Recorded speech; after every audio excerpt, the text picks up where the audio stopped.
Do not adjust your digital device. What you are about to see and hear may shock and appall you. Join our hosts as they encounter countless thrills, spills, chills, and hilarity as they explore the very weirdest in pop culture.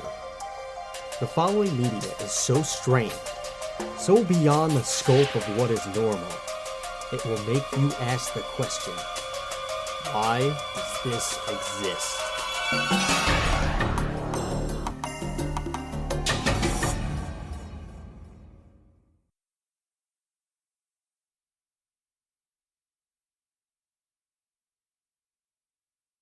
Hello everybody and welcome to another episode of Why Does This Exist? I'm Chris. And I'm Rob. And today we have got quite the show for you. We are going to be talking about a purple dragon who may or may not have been your entire childhood. He was made by some Insomniacs, much like those who will be speaking to you tonight. We're talking about Spyro the Dragon. He's a lot of fun. He's a hell of a guy. He's had several famous voice actors voice him. There have been some turnover, some acquisitions. He has been revived by not just the Reignited trilogy, but also by the Skylanders games, which we will get to tonight. We'll try to condense Spyro as much as we can, but it is quite a storied history, and there's quite a lot behind it. And you also can't talk about Spyro without talking about the developer. There's quite a few things that I would like to get off my chest, but I'm simply not going to, because I think the people should get what they want, and I'm pretty sure that they just want the program. So let's try to give it to them. And also, it's pretty damn late. We've had a hell of a week. We've been getting our butts kicked by work, but it's A-okay, baby. Maybe not as much as certain objects in a Rob Zombie animated music video, which we kind of sort of reviewed last week on the podcast, doing the Rob Zombie show. If you were at least on YouTube, then you were able to hear it. If you were on Spreaker, then you did not hear us talking about that because we were listening to Rob Zombie's music and etc. But anyway, long story short, we are Why Does This Exist? We are a podcast that talks about the very weirdest in pop culture, whether it be a strange video game series like we are about to talk about. We can't talk to a video game series because, well, it's not alive. But the people who made it are probably mostly alive. That's not a good segue. Or someone whose musical content is about dead things and or horror movies which have a lot of dead things and people in them. That's a better segue. Like Rob Zombie than White Zombie, like we talked about last week. Or about a movie all about life and lying completely to the other, to your twin brother and your mother and your father, like twins, which that's a bad segue. And we talked about that with Holtzfeuer from Arno Core a couple of weeks ago, so you should check that bad boy out too. All right. We talk about all the weird things in pop culture, past, present, and future. If you want to give us a little bit of money, you can do that by heading over to patreon.com/whydoesthisexist. We would greatly appreciate that. We've also got some cool content coming out all the time that's being written by our pal Tony. He's actually got a feature that we're going to be publishing soon on this fellow, Mr. I believe his name is Juno Itami or something like that. He was a Japanese film director who got probably assassinated by the Yakuza because he made fun of the Yakuza in some of his horror movies, and well, yeah, he's in the Criterion Collection. You'll read about it. I'm going to post it in a couple of days, so by the time this podcast is out, you'll be able to read it, and you're going to enjoy it, and that's the bottom line because, well, not Stone Cold, but I said so. You can also find us on social media. That's facebook.com/whydoesthisexistpod, twitter.com/WDTEpod. You can find the content at Why Does This Exist whydoesthisexistshow@gmail.com. Or you can email us if you want to just, leave us a tip and let us know, hey man, I found out about this weird thing. There's a couple of ways to do that. You can send us an email in private at whydoesthisexistshow@gmail.com. That's also where if you have a product that you just simply cannot sell or you would like to sell more of, hit us up and we'll talk about sponsorships and things like that. And you can also do that you can also let us know by going over to our YouTube channel and liking, commenting, and subscribing to things. We would greatly appreciate it. It doesn't matter if you love us or hate us. Just leave a comment, bump us up in the algorithm. We'd be happy to just get any form of validation, good or bad, because we can always improve on things. That's YouTube. The channel is Why Does This Exist with a question mark. If you think we're doing a good job, then thank you very much. If not, then thank you very much. You can also find us wherever your podcasts are found. Give us some love. Give us some 5-star ratings if you can, at the very least. Tell your family and friends and possibly your pets and children that you want to traumatize about us, and you will be able to do exactly that. That's the news. Here's the weather. You are now about to witness the strength of street knowledge from a ragtag group of rogues, so let's get on with the goddamn show. Spyro the Dragon. You've probably played more video games than I of Spyro. I've only played either Ripto's Rage or Year of the Dragon, which at least it's part of the original trilogy. I've only played the original trilogy. Okay, but I have only played one of the games from there. But all right. But you would know more about it than I would. So why don't you tell the good people so that I can not talk for a minute, which is probably their favorite part of the show. Well, Spyro originally came out, obviously, for the PlayStation 1. It was developed by Insomniac Games, who are also famous for developing Ratchet and Clank. That's one of my favorites. I love those games.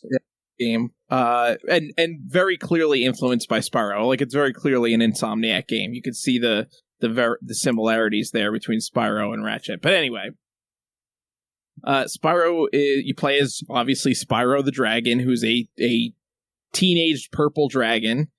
And so in the first game, the plot basically is the dragons are kind of like doing an interview, and they make fun of or disparage Nasty Nork, who's this the big bad guy of the game, and he turns all the dragons into crystals. And so Spyro is the only one that doesn't get turned into a crystal. So this is why you shouldn't bully people. Yeah. This is that's what the game's about. It's not about dragons and avenging your clans. It's maybe you shouldn't bully people because then they'll turn you into a crystal and bad things can happen. Very bad things can happen. Technically, Spyro wins in the end anyway. He frees all the dragons and kills Nasty Nork. So, well, but this all could have been avoided. Yeah, I guess. Had they had not said anything bad about Nasty Nork. Did they say it behind his back or to his face? Well, no, they said the dragon's doing an interview and the Nasty Nork sees it on TV. Oh, well, that's just stupid. Basically,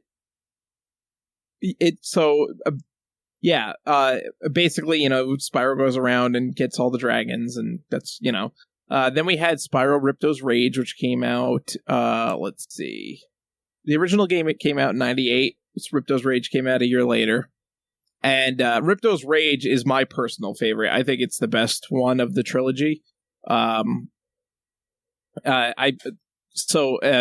the games like when I was a kid, Ripto's Rage is the only one I actually beat when I was a kid. I got pretty far in the original Spyro the Dragon, but I just got bored of it and stopped playing. And then Ripto's Rage, I beat it though, and then Year of the Dragon, I didn't get far at all. Ripto's Rage is also known as a Gateway to Glimmer in Europe and Australia, by the way. Yes. Which I'm not sure why. I think that's just kind of. I mean, they do this all the time with video games. They change the titles and movies sometimes too. Yeah, that too. They do. They do that for some reason, and sometimes albums even. Not often, but sometimes Judas Priest's album, Defenders of the Faith, I believe. was actually released under a different title in Europe. It was oh gosh, I can't remember. I read Rob Halford's book a while ago, and he made mention of it, but I can't remember what it was. It was I'll remember it if it comes to me. Yeah, I mean, oftentimes just because of like something else holds the copyright name already. So that's basically a lot of times what it is. Like, it's something that's copyrighted only in Europe and not in America. So they can, they have to change the name for the European audience. No, they changed the name because the American label thought that it was too violent. Oh. It was called like something. Well, I mean, I was talking about in general, not specifically. Oh, okay. Yeah, for this, it was called like something killer or something like that. Yeah. I mean, there was a lot of, I think AC/DC, a number of their albums were reissued under different names or something in America. That I didn't know. Either were they like changed the like songs, like songs that weren't on the album were like added to the album. I don't know. It was some weird thing with that. But anyway, I'm getting off track here. So there was Ripto's Rage, which is my opinion the best of the trilogy. And in that game, Spyro wants to go on vacation, so he's going to go to Dragon Shores, but he gets diverted by this group of characters to Glimmer, which is another like land. It's never really explained how the world works, like if these are like different dimensions or different worlds somehow, because you're going through like a portal basically to get to them. But we don't know if it's like literally on the same planet or like Spyro's traveling to different dimensions or planets or something when he goes through these gates. Anyway, so he gets diverted there because Ripto is like this dictator who's taking over Glimmer, and so they call on Spyro for help because Ripto hates dragons, and it's like, his one weakness basically. And then the third one I'm sorry. It was Hellbent for Leather that had the title changed. The original name is Killing Machine. Oh, okay. That's what it was, and the American label thought it was too violent. Well, there you go. But it still sold really well, so screw them. Anyway, continue. Yes. So Spyro the Dragon was the third one in the original trilogy. And in my opinion, is the worst of the three. I mean, it was critically received well. I think that is the game that I have played, and I did enjoy it. I remember beating it fairly quickly. I didn't think that. I remember walking away not thinking that it's an amazing game, but thinking, "Oh, that was a fun game." I'm not saying it's a terrible game, but it's got issues. There was some cool things, like the ability to play as like the different characters, because you have like the kangaroo lady. I liked Bentley the Yeti. I thought he was cool. The Yeti. Yeah. My problem with it is that the difficulty was like, the difficulty curve was like way askew in this one, because like it starts off super easy, and then like within like a first couple levels, you're like in this like incredibly hard, like there's an incredibly hard difficulty curve, like that just comes out of nowhere, and it's really sharp. The other issue is like there's a lot of it's kind of like artificial difficulty. A lot of it is like enemies are like unnecessarily strong just to make parts of a level seem longer because it takes longer to kill them. Like perfect example is like there is a level later on in the game that is like it's like ancient China themed kind of. So at one point you have to face these two like dragon bosses that are like these, they're like the traditional like Chinese dragons. Sure. And you get like this flying and super firepower at the same time to do that. But it's like really hard to hit them because they move super fast. And they also are like have like an insane amount of health that regenerates if you don't kill them fast enough. Oh crap. So it's like this artificial difficulty to make that like kind of draw out the fight to make it like seem like it's longer, when they didn't really need to do that. So that, it's got its problems here, the dragon. Yeah, I know in other games, like the bosses are not, they're not really bosses per se. like a lot of them are just kind of like they're kind of just filler bosses where like they're just like basically bigger versions of other enemies that just kind of are there just to like let you know, hey, you're at the end of the level, here's the boss. Like almost kind of just like not quite. There were world bosses in all of them. No, I know that. There were world bosses, but they're not as like they're not as difficult as in some of the Year of the Dragon ones. Like you were saying, they're kind of like more or less like just bigger versions of other enemies. Especially in the first one that was more true. In the second one they did actually have like real bosses with like a health meter. The first one was more that because like there was no health meter for the bosses. You just had to like hit them 3 times basically. And they would have like 3 phases of the fight where you just hit them once and then they go on to the next phase kind of thing. Probably the most famous one is Dr. Shemp, who just gets his name from the old time actor. Which like he his technique, well, like it wasn't even intentional, but like his like most of the time you couldn't really like see him, or you would see him from the back, so that's why like you mostly see Dr. Shem from the back when you have to hit him and everything. Yes. Then they still use that as like a term now in just filmmaking, where like if they're just somebody where you only see their back, they just get a Shemp. Yeah. It's kind of funny. Yes, and Dr. Shemp's a good example. Actually, because like Sam Raimi like always makes a point to use Shemps because he finds it hilarious. It's a good example though, because you do have to hit him like you basically have to flame his ass, and then he like he jumps up to the next friggin' level of like his arena basically, and then you have to jump up, and then he does like a slightly different attack each time, you know. So they made that a little bit more complicated in Ripto's Rage, where they had bosses that actually had health meters, and it wasn't just like, you know, hit them 3 times. They were more scripted in Spyro 1 than they were in Spyro 2. But the other thing is like Spyro, it's also a collectathon, and it's not like it's not like a lot of like there's a lot of collectathons where they just are for the sake of some kind of a reward. Yeah. And a lot of the times they're not all like, well, I wouldn't say a lot of the times, but sometimes there's not like the actual collectibles come as afterthoughts. Yeah. Where like you'll see this in like Ty the Tasmanian Tiger and like a couple of other collectathon games here and there. Mostly more like the 3rd tier ones, or like and beyond and everything. Like Vex, there was a lot, but it wasn't really. But like they did, or you'll see a lot of collectibles, but they don't really do anything. So there's not really a point in getting all of them. Like Vex is kind of like that. Like once you get the armor, you get the armor. But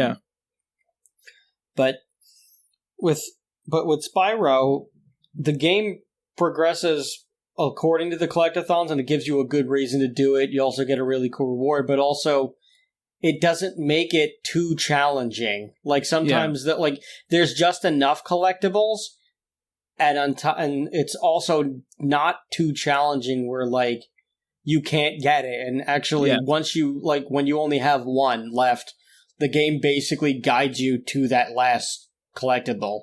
Yeah, but if you hit the one button, you could actually, like, Sparks will show you where the last things are on the level. Yeah. So if you hit, I think you click the, one of the control sticks. If you click the control stick, Sparks will, like, point to where, I don't know if this was in the original games, because they didn't have the analog sticks when it first came out, but in the Reignited trilogy, you could do that. Actually, it might be starting with Ripto's Rage that they allowed that in the originals, but in the Reignited, it's in all the games. Well, it's a nice touch.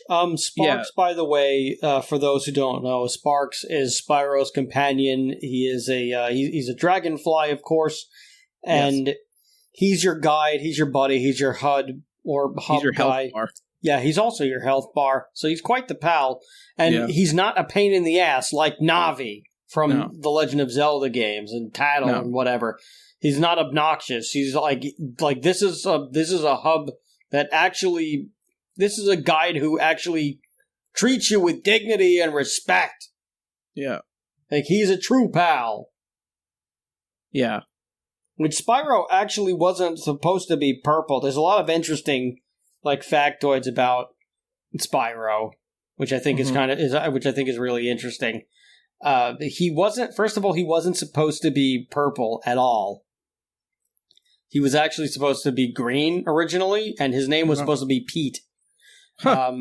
So, first of all, he couldn't get the name Pete because Disney has its claws in everything, and Disney, like, found out about this somehow, and Disney was like, you can't be making a game about, like, they sent them a cease and desist, and they were like, I would friggin' call Disney's bluff on that, because I think Insomniac would have won in court easily, because you can't trademark a common name like that. No, you can't, but I mean, it's similar to the situation that you and I got in with, like, the Zamboni thing, where it was like, well, this is a bullshit lawsuit, but, like, because you can't trademark a name, especially if it's, like, a completely different product altogether.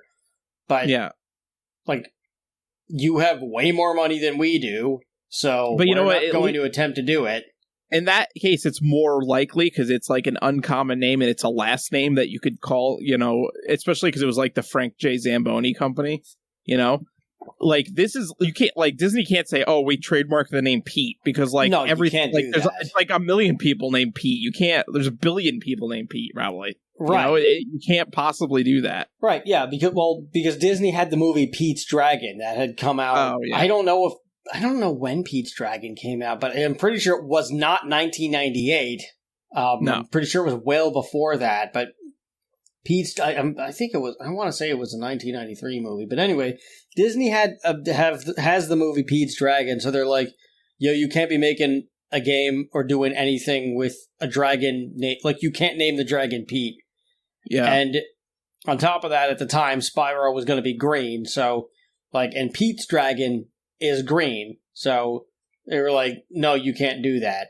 So, like, they ended up having to change the name, which I don't remember how they got there, but they ended up changing the name, and they still had an issue with him being green, because the rest of the world, there was so much green in it that he would often blend in with the level. Oh, yeah.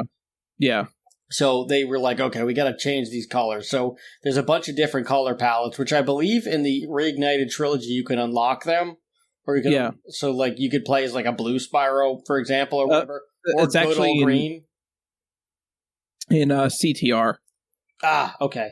CTR, you can, because they added Spyro as a downloadable content, and there's all the different Spyro colors. There's, like, you can get, like, a black Spyro as one of the alternate skins, like the Super Fire Spyro. It's cool. Nice. No, anyway, so you can get him as, like, a nice little Easter egg at some point. And you also they just settled on purple, and they kind of went with it, and it was cool. And he was kind of like he kind of became like a more or less like one of the PlayStation mascots, like, inadvertently. Yeah. Where, like, Crash is probably the main one that you would think of. Yeah. But, like, Spyro is definitely like a number 2. Uh-huh. Which, when it came to the remasters, I would say between the two, the Spyro one kicks the crap out of it. I hated the Crash ones. I hated the Crash remakes. Because they, like, botched the freaking platforming mechanism. They, like, rounded his feet, so you have to be super precise when landing instead of the boxes like it originally was. So, like, it basically turned the game into, like, Ninja Gaiden by accident, and it's not unplayable, but it's just so frustratingly difficult that why would you want to? Yeah. But that's another rant for another day. There were quite a few changes with Spyro, including even the voice actors, which we mentioned before. Yes. That he was originally played in the first game by Carlos Alazraqui, who has basically voiced your entire childhood. He was Rocco on Rocco's Modern Life, is probably where a lot of people will know him from, as well as Peter's boss in Family Guy. Oh yeah, I think Mr. his name's Weed. Mr. Yeah, that guy. Yeah. And he was also the Taco Bell dog on the commercials, and a ton of other things.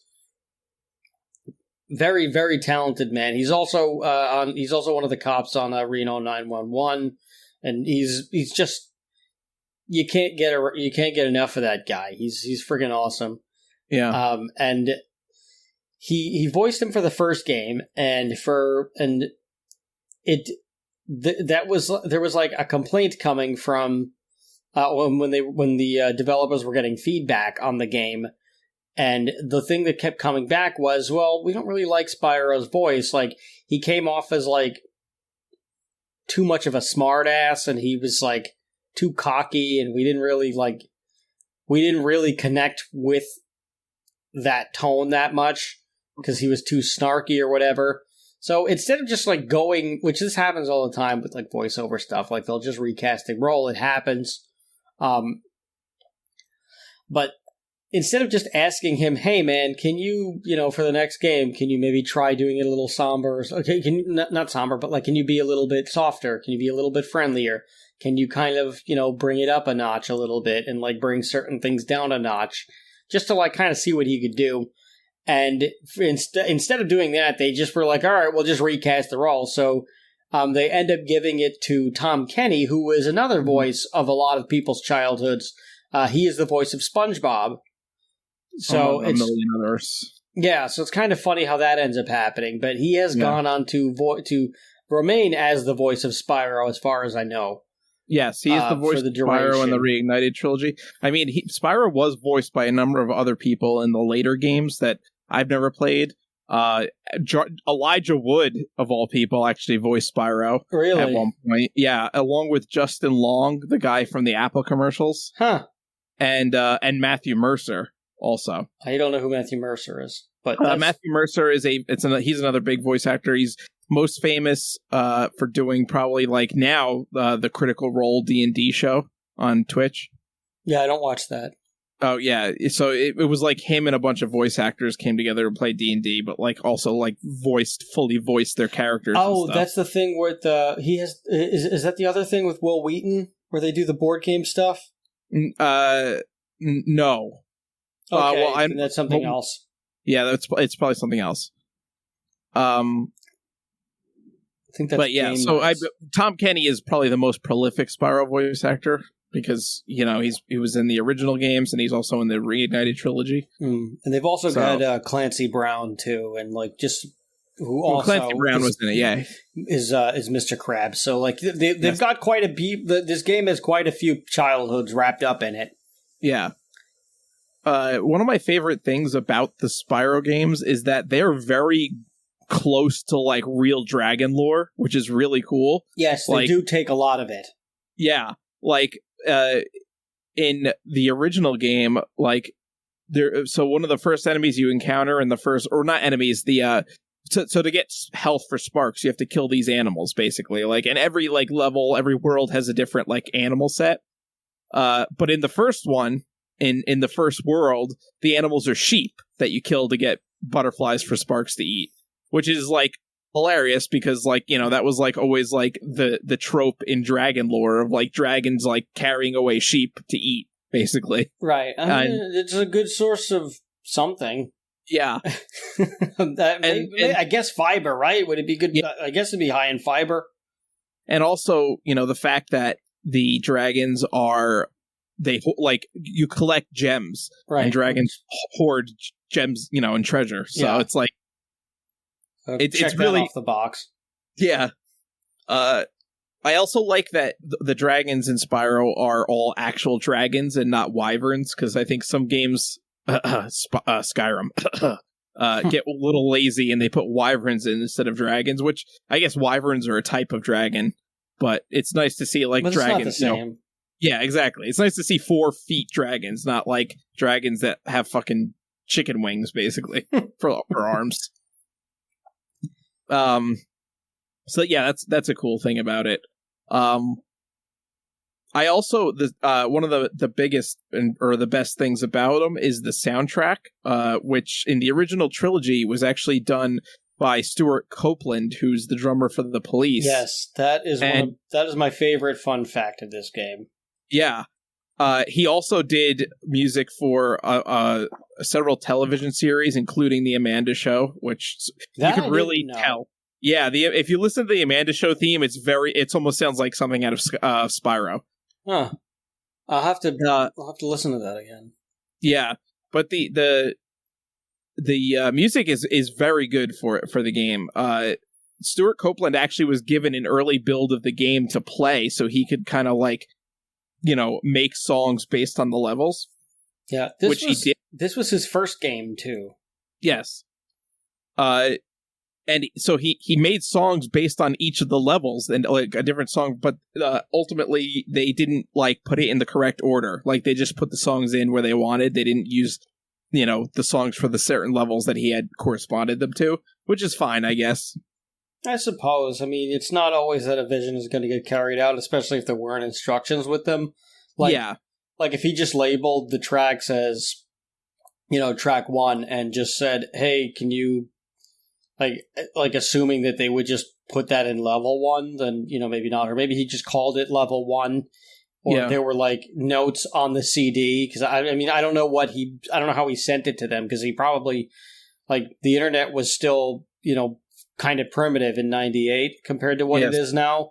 So he may have, sent them over on a floppy disk for all we know. And, maybe the instructions were printed somewhere, were somewhere in the envelope and they just didn't make it to whoever was in charge of that.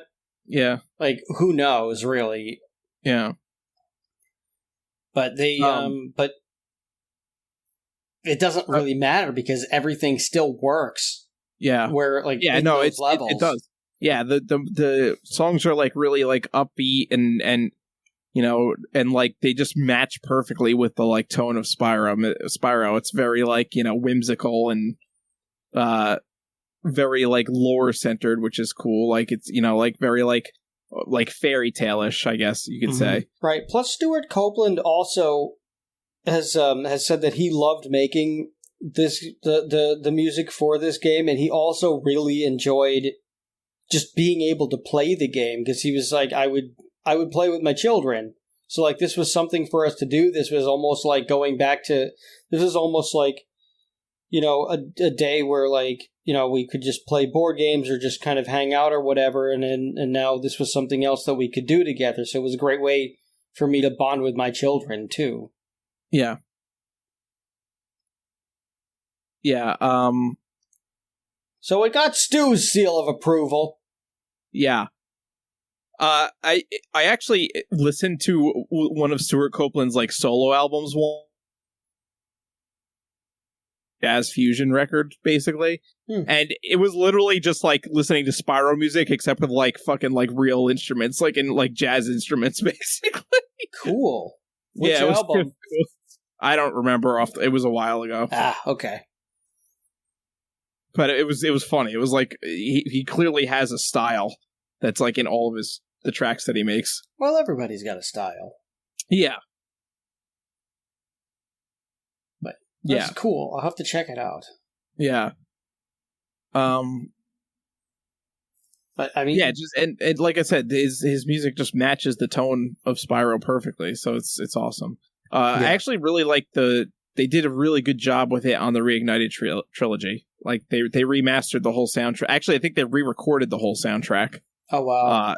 And it sounds great. So it'd be interesting if you had the option of playing it with the music in the right order. Yeah. Because I'd like to see what it was intended. But we can't quite talk about Spyro without talking about Insomniac, because this was pretty much their baby. This was their second game that they ever made, and it was founded in 94 by Ted Price, who just really wanted to work in the video game industry since Atari came out in the 70s when he was a kid. And he had been on and off of programming, actually, and he was working at his uncle's pharmacy or something like that, and he was programming again, and and like somebody in his family, like maybe his mom or his uncle or whatever, and he like mentioned something about, I went back to programming. They were like, well, why don't you just make the video games then? So he went, and so he did. And him and Alex Hastings, another graduate, came from God, which school was it? It doesn't matter. They went to some school. They went to college and they did the things. They ended up making they created Insomniac Games. They were trying to find a bunch of different like game companies. They first called like, a bunch of different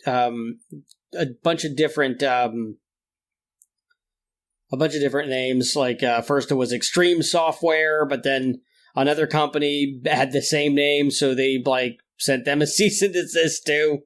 This seems to be a pattern. So they changed the name a few times, and they were like, "Oh, this is it was either some of the names that they were going on were like Resistance Incorporated or Ragnarok, Black Sun Software, Ice 9, Moon Turtle." I don't know where you get Moon Turtle from, but then they ended up just going with Insomniac Games, and Price has said that name just made sense because they just weren't sleeping anyway. So they were like, what the hell? We're Insomniacs and we're making video games. So it was almost like a tongue-in-cheek inside joke. And the first game was it was called Disruptor, and it was based on Doom. It was pretty much a Doom clone in its own way. And they made like a functional demo within a month. And it got pitched around, was shown to like some publishers. Eventually, Mark Kearney from Universal Interactive thought it was all right. He thought it was pretty cool, so Universal published it, funded it, and everything. And they ended up getting Disruptor made, and it did not perform very well because even though they liked the game, the Panasonic 3DO platform that it was intended and made for did not sell very well. So Universal was like, hey, switch to the Sony stuff.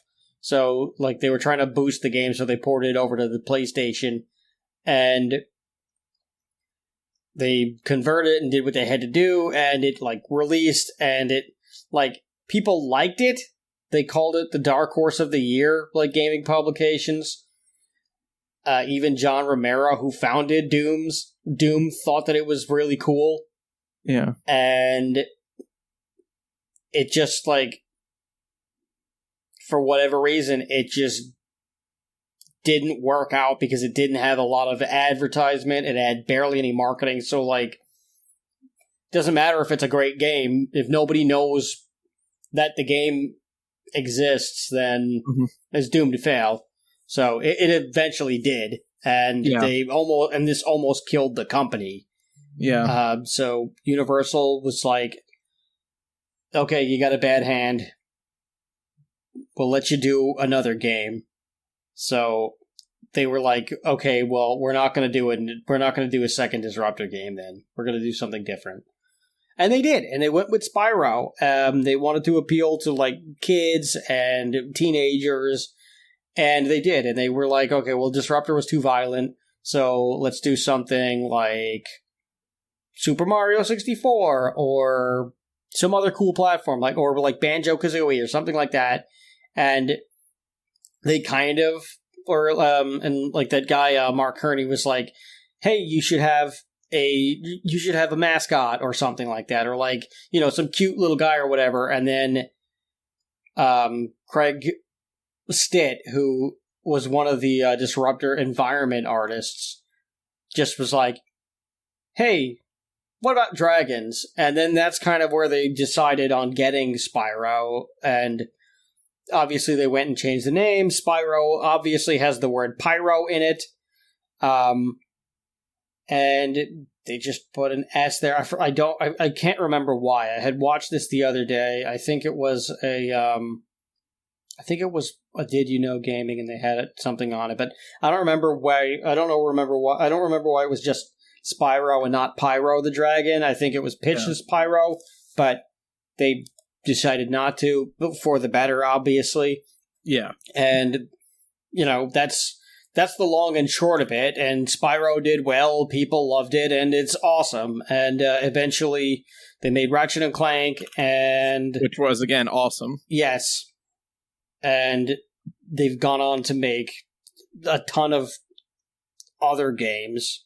Yeah. Like Resistance and, Resistance. Man. Were they, they're not the ones who did, the hell is that game?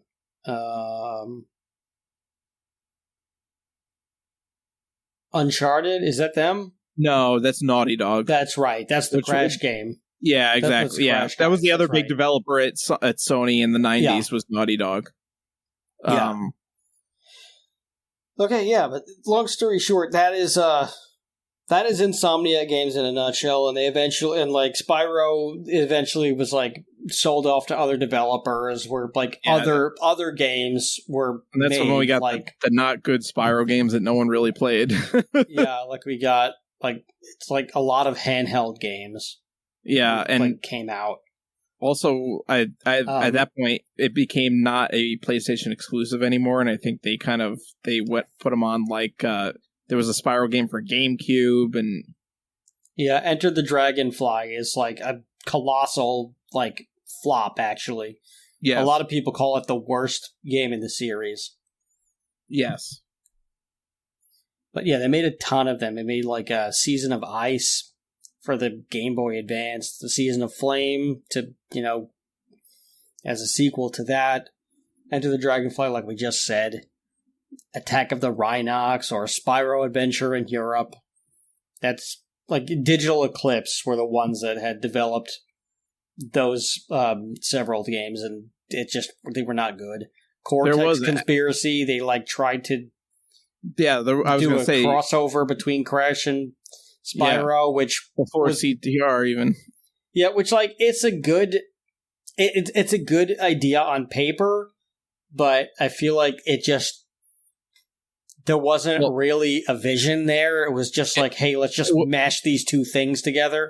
Yeah, and it would have been good if it was on not on handheld.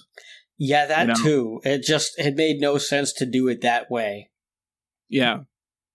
I think they were trying to kind of play off of the success of Pokemon a little bit by having two games in the same series right next to each other. Yeah, because they did have the Crash Companion, which was Crash Bandicoot Purple Ripto's Rampage. Exactly. Or how they did The Legend of Zelda, Oracle of Ages and Oracle of Seasons. It was kind of a dual release with two games, and you really, to get the full experience, you need to really play both. That's probably what they did here too, and they were trying to play off of that, the success of those kinds of things. Right. And then we have is the Hero's Tale the one with Elijah Wood? I believe so, yeah. Spyro? Okay. Well, they made that one too, where I don't know anything about it. I haven't played it. I just know that this was created by Eurocom, which I have never heard of. And then they did another one called Shadow Legacy, and it was kind of just darker in a way. It was it was released on the DS. It's basically the first Spyro game, but it's a little bit darker. Yeah. Which I don't know why you would need to do that. And then they ended up rebooting the trilogy and doing the Spyro Reignited remaster. And they've, it's nice that they've decided that they were going to do that they realized that the original trilogy was where all the magic was. So I'm glad that they did end up reigniting and rebooting it in that way. I thought the Legend of Spyro reboot is actually where Elijah Wood played Spyro. Oh, so it was the Legend of Spyro games. But the Reignited trilogy is amazing. They did a really good job with it. There's a couple of issues here and there that are annoying that they changed a little bit, but for the most part, it's amazing. Yeah, I have to get my hands on that. I was telling you before this that, like, up until a couple of days, maybe a week ago, they had it on sale for 50% off at the Nintendo Switch store, and for whatever stupid reason, I didn't buy it. I think I got a wedding coming up, and there's, I bought some other stuff that I probably shouldn't have bought, and I was like, okay, I spent too much money already, so I can't afford to buy this game. I can afford, but I shouldn't do it, so I won't do it. And then, of course, my paycheck comes, and I'm like, oh crap, this was like for more than I thought that it was. So I was like, okay, maybe I do have a little bit of money to go spend, and I go to spend it, and of course, the sale has ended however many days ago, and now it's like back up to full price, and I'm like, I can't pay $40 now that I know that I had the opportunity to buy it at $20. And I know for a fact that it will be $20 again, because they never run these sales just one time only. Yeah. Unless they wanted to do it for 10, then that's a one-time only, but I doubt that. No, they might even do it for that, too. They've done that before. Oh, good point. I mean, for, like, what was it, for PC, the BioShock games were free recently. Yeah, exactly. Yeah, that's Epic Game Store, so that's a little different, because they try to entice people to go on Epic Game Store, because no one uses Epic Game Store, by giving away these ridiculously, like, free games like that. Well, still. Yeah. But you get what I mean. Yeah, It will be on sale again. Yes, but the Reignited trilogy this was probably one of the few, if only, like, batch of games to not be done by Insomniac that actually was awesome. And the Reignited trilogy was done by the people who created Skylanders, at which Spyro is now part of the Skylanders world. He was part of the games, and they didn't really do anything at first with him, and then eventually he got his own DLC and stuff like that. So now they've actually, like, done him good in that, and a lot of people have really enjoyed the way that they've portrayed Spyro in Skylanders. So he's, like, found a healthy home right now. But the name of the company is Toys for Bob. I don't really know who Bob is. I will say that I have worked for a toy company. The owner's name was Bob, and that guy was an asshole. But so it's probably not the same guy, because that guy couldn't sell a rock to water, and this and these people apparently can.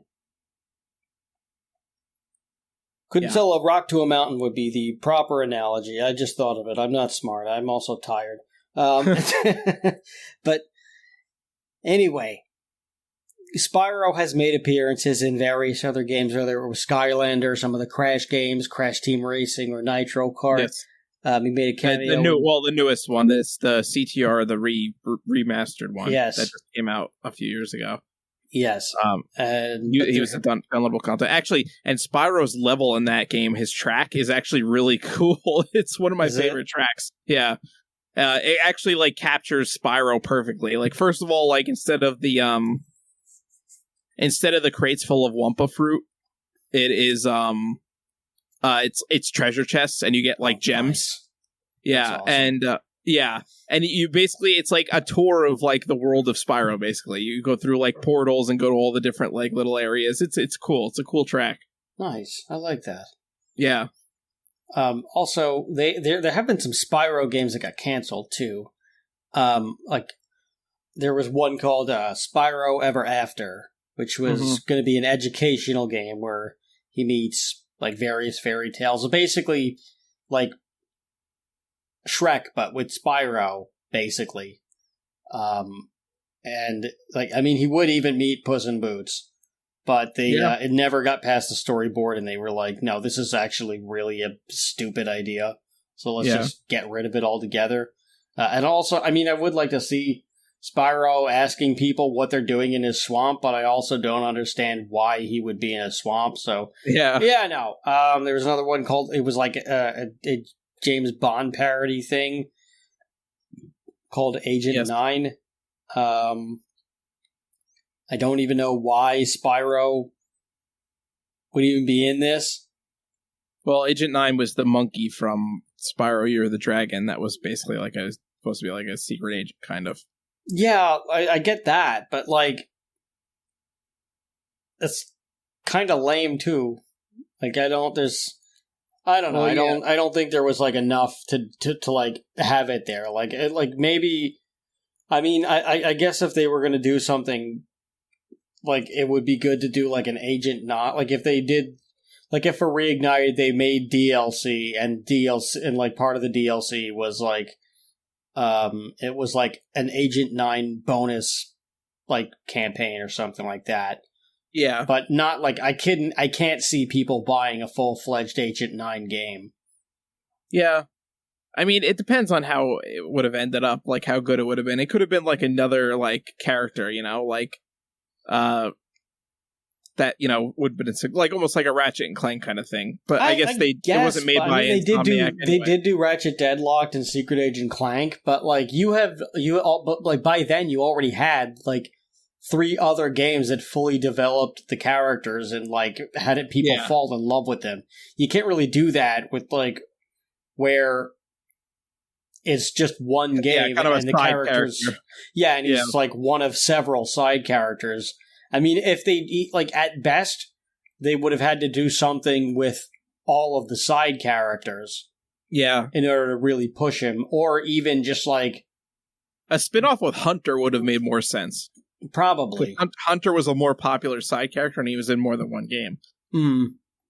Yeah, you want to go for the if you're going to make a sequel with if you're going to make a spin-off game, you want to go with the side characters that actually that like were there more than just like that like were able to be developed over several games. It's kind of like when Knuckles got his own game. It was like, well, if they did that after the first game, if they did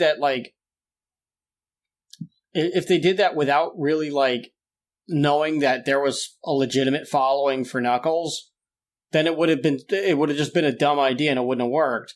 Like, but because people cared about Knuckles. The Knuckles game still kind of failed, though, because it was on the fucking 32X, which nobody owned. Well, yeah, unfortunately, but like, I'm sure it didn't do terribly. Yeah, I mean, it was a cool. As far as 32X games went, like I'm sure it like of course didn't meet expectations, but I'm sure it was like one of the better selling games on that console. The problem is just, I mean, we've talked about this at large before, but like Sega just simply tried to do way too much, and a lot of things just were good ideas that just didn't pan out because they like rushed all these other things. They kind of like just hot-shotted too many things. Yeah.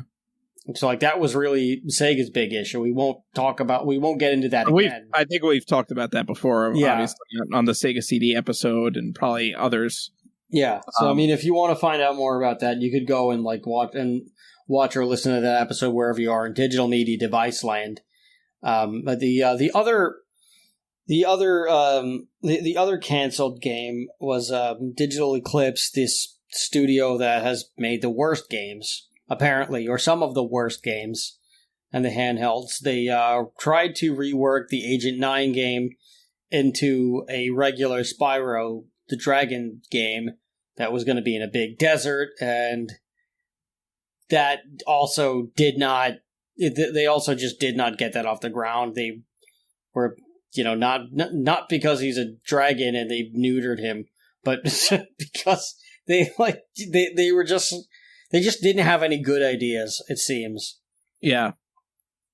Like, that's honestly all that I can really say, is that like somebody smarter in charge was probably like, no, this is a bad idea. We're not going to do it. But yeah, it could have been an interesting idea, but depending on when it was going to come out, they might have seen how poorly Banjo and Kazooie Nuts and Bolts did, taking a platformer and making a big open world. That could be the case. Yeah. Well, I mean, it feels that. a lot. Well, I mean, some of the Spyro games, at least the first one, they feel a lot more like open world games because the interaction is all pretty fluid. Like they don't just like they don't just come up to you just because you're there. Like bad guys will be interacting with the background. So like if you come close enough, they'll probably do something, but not always. Like sometimes you have to actually provoke them. Yeah. This is more on the first game than the other ones. Yeah. But it if they took from that, then it would make a little bit more sense for it to be more of an open world. If they did that, which it seemed like that's what this Spyro the Dragon desert thing would have been. But I don't know enough about it, and it's not going to see the light of day anyway, as far as we know. So I'm glad that we have the Reignited trilogy. Let's see if Toys for Bob does anything else with a new Spyro game. And hopefully it's really good if they choose to do it. If they don't, then that's okay. And we'll just keep buying the Reignited trilogy over and over again, but only when Nintendo does a 50% or higher sale. Because that's what the floor is now. I think the success of the Crash remaster, like the Crash Bandicoot trilogy remaster, has, that led to Crash Bandicoot 4. So we might eventually see a new Spyro game as well. Well, yeah, wouldn't be wrong about that. And we have seen Spyro getting his own DLC and Skylanders and his own missions and stuff. So It's possible that there is something on the way, or at least it's being discussed. Yeah. I mean, or maybe we'll just see him in a Smash Brothers game. I really don't know. Yeah, I mean, I wouldn't be surprised with the amount of different characters they've been putting in Smash. I would not be surprised to see Spyro eventually go. Right. Well, isn't Spyro in that in the PlayStation Smash clone that they have? I actually don't know. He might be. I have never played it. I know which one you're talking about. Yeah, I don't remember what it's called. I've never played it. It was either. PlayStation All-Stars. I think that's what it's called. Something. Yes, I think that's the exact title. And Sweet Tooth is in there too. Yeah. And the guy from Medieval. Sir, what's his face? Yeah, I forgot about that game. Yes. Yeah. And Sackboy and Kratos from God of War. Oh no, Ratchet is in that. So that's okay. Game. Yeah. Okay, I see. It's interesting because apparently Crash is not in that, but they got Sly Cooper and Ratchet, and they put Nathan Drake from friggin' whatever that game is. That Uncharted? Yeah, Uncharted, that's it. I never played it. Oh, that's bizarre. Yeah. Well, that's Spyro in a nutshell, I guess. I've got nothing else to add, actually. I mean, so far, all I could say is as of 2007, Spyro sold over 20 million, I'm sure. Worldwide, I'm sure that they have sold well more than that by now, since this is over a decade later. So I'm sure they have sold probably double that after the Reignited trilogy had came out. I'm sure that it sold well more than that. Mm-hmm. I wouldn't be surprised if they've sold 50 million units at this point. It's a fantastic series, or at least the original 3 games are. It's still beloved to a bunch of people. I was talking to our pal Chuck over in Oregon about that today, and I was like, hey, we're doing Spyro on the show tonight, and he was like, oh man, that's my entire childhood. Yeah. Which I'm sure it is for a lot of people. Yeah. While I haven't played every Spyro game, or I mean really any, I've only played Year of the Dragon, I enjoyed that game, and I really cannot wait to play the others and just sit back and just say, holy crap, I love this thing. And I'm sure that there's a lot of things that as I play it again, I'll remember, and I'll just say, oh man, this was fun. Yeah. Yeah, I played it a lot when I was a kid, and it was always a good time. I have a lot of good memories playing it as a kid. And eating waffles at my grandmother's house. That was my thing. I'd be eating waffles and playing Spyro. Well, that's not a bad way to go. Yeah, it was either Spyro or Ocarina of Time. Those are like my two things that I played a lot when I was at my grandma's while eating waffles. Very cool. Yeah. So good memories. And it's a great game, and the remastered trilogy is great, and I'm happy that I get to like play with my own child now, and he gets to experience it too. Well, that's awesome. And I bet you he's gonna love that thing too. Yeah, I bet you there's a bunch of people out there with Spyro tattoos. Does he? Oh, that's great. Yeah. That's really cool. Yeah, he's getting better and better at it. He's doing a lot, like getting like the hang of it finally, and so it's really cool. Good. Is he kicking Moneybags' ass again? No, he only could do that in the third one. Oh, okay. He hasn't yet beaten up Moneybags. No. Okay. Yeah, Moneybags, by the way, is he's like a bear character who is he is an asshole. He extorts you so that you can get ahead in the game. Like you can't enter levels without giving him gems, basically. And then in the third game, they realized that he was such a pain in the ass that they like allowed you to kick his ass and just beat the crap out of him, and then you get your gems back. So that's kind of part of like Insomniac's humor is like like the bad guys get what it's like. It's just not even just bad guys, but just like people that have like bothered you in some capacity. They tend to get their like comeuppance, and like you can like it's quite fun. Yep. But yeah, I don't got anything else to say about Spyro. Great game, great trilogy, great character.